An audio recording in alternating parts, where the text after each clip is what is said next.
Hey, welcome back. In this video, I want to unpack something else quite heavy loaded, but this is going to be relevant for absolutely everyone because it's about that softer skills, that people, interpersonal type of dynamics and social dynamics, everything which you kind of tend to overlook as a designer or researcher when you just come into the field, but it's probably majority of your work is going to consist of that. And you probably seen my previous video about what the real UX day-to-day looks like and how complicated that can get and all the different intricacies and challenges you're going to face ultimately as a developing professional. And it's always going to persist. Specifically today, I want to talk to you about difficult stakeholders and how to make difficult stakeholders into allies, into someone who you actually rely on, who trusts your decision and actually benefits from user experience and then asks for it.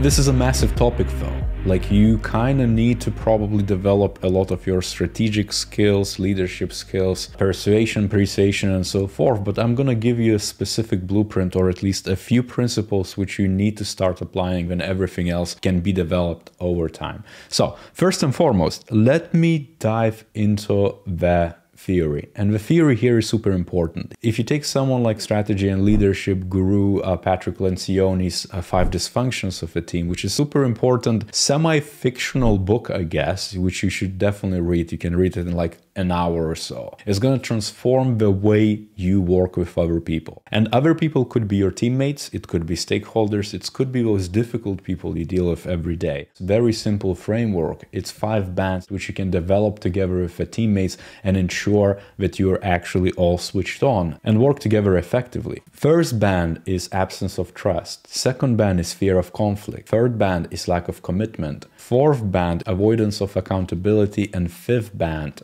is intention to results. And a team again could be a team of 2, a squad of 5, you name it. Or it could be a project team of 20 people with a lot of different governance models and stakeholders. It doesn't really matter. What matters here is that you understand where you're at and what actually is lacking. And you also might have heard Bruce Tuckman's 5 stages of agile team development, which has forming, storming, norming, performing, and also adjourning. And again, a team could be that something you start tomorrow on a new project and you need to start, and you definitely gonna be in that forming stage. And then depending on how you approach this, how you build trust. So I'm kind of merging the 2 models, Lencioni's Dysfunctions of a Team and Tuckman's 5 stages. If I would merge those 2, you need enough trust, you need enough conflict. The sooner you can get on board and go for those 5 stages, the better the team is gonna be. And that's where you would get the difficult stakeholders to go on a journey with you into the UX world, or to understand what you experience and how you approach problems and why you do what you do.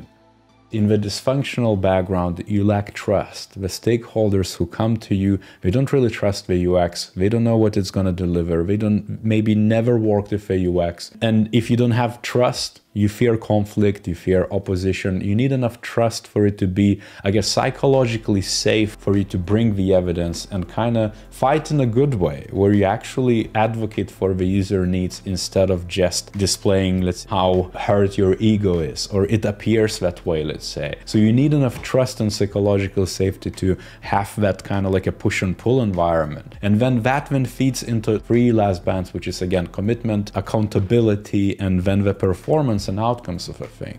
The most important bit to me in the new teams or difficult stakeholders which engaged in the beginning is the trust and the conflict. Usually it goes the other way around. People start getting into conflict before they build trust. And this is you as a designer can take that almost like immediate actionable step and say, I'm gonna build trust with individuals in the team before I'm gonna go into the conflicts. This is super important. I would give you an example in a consulting world, on freelance world. Let's say a team embeds themselves within a client's world. They first and foremost try to build trust before they try to push the buttons and say, maybe we should do it differently, or maybe we should kind of pivot and look at it slightly differently. Every professional was going to tell you that you need to build individual trust so that key stakeholders understand what value you bring, and then you can go into that tango of push and pull. And when you ask yourself, why does that person don't trust UX. Why don't they care about UX? It doesn't really matter why. What you should really look into is like, what do they actually care about? Not what they don't care about, because something is distracting them. They have focused on something else. Find that out first and then see if you can link it up into that, UX effort you are advocating so badly for. Build trust, to have one-to-one, to grab a coffee, to ask them for their opinion. Why, let's say, you would do stakeholder interviews within the UX process or discovery process is exactly that. It's not just to technically understand what the issue is or what their agenda or stance is. There is a lot of that, but you generally need to understand them as a person and what actually excites them. What do they want to achieve out of it? What outcome they desire from their stance? And then and only then can you build trust if you display that. That's item number one. Tool number two is empathy. Even if your stakeholder who is difficult, I would imagine they're difficult because they don't understand UX, and that's my basic premise. It could be anything else, but ultimately they lack empathy towards you or for their own users or customers. You shouldn't though. Empathy is your freaking lightsaber. Go and smash it. So you need to apply empathy for that stakeholder, their users, unconditionally. It doesn't matter how difficult they are or how abrupt they are or how callous they appear in front of you. It doesn't matter. You can do better. You need to empathize sideways, upwards, downwards, whatever the team setup is and that difficult stakeholder is. And then and only then you actually proceed and get to something productive or some sort of discussions. Again, it comes down to those individual relationships you shape, which you could be just in a passing in a workshop. If you generally care of what they say and if you capture that, let's say in a workshop, even if you need to push it in a parking lot because it's too big of a thing, they need to be listened, they need to be heard, they need to be involved. That's most important bit. And what I observe with UX designers and why they keep on having those difficult stakeholders in their lives is because they either tend to kind of almost avoid them or they try to instill the conflict before the trust is developed. Again, going back to that dysfunctions of a team model. Do the opposite. Invite them, because ultimately the only way the user experience can succeed if the team of user experience, because it's a shared effort, are all on board, trusting they have enough room for doing conflicts, then they can actually develop those things and get to the outcomes and impact you desire. And that's your job. Ultimately, it's not just to design mockups, wireframe, or research. It's also to ensure that all of that research and design gets done. And the only way you can get it done if you bring people on the journey. Developers, business people, your teammates in design, you name it, any stakeholder, you need to bring them on the journey.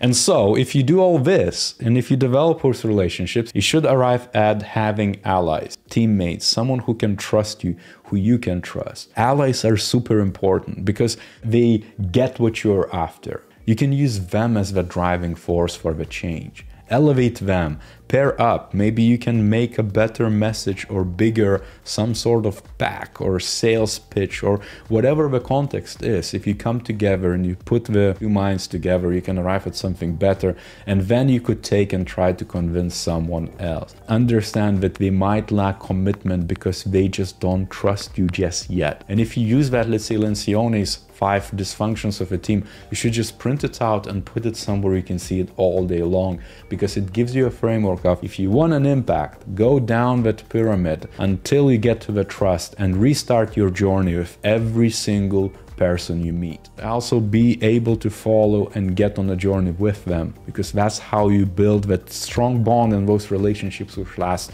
and achieve that user experience in the end. Because again, it's not a solo sport. If you want a solo sport, be very specific specialist who doesn't need to collaborate with other people, but UX is anything but that. So I hope this is useful. Leave a comment down below what you think about it, subscribe to this channel, and on that note, I'll see you next time.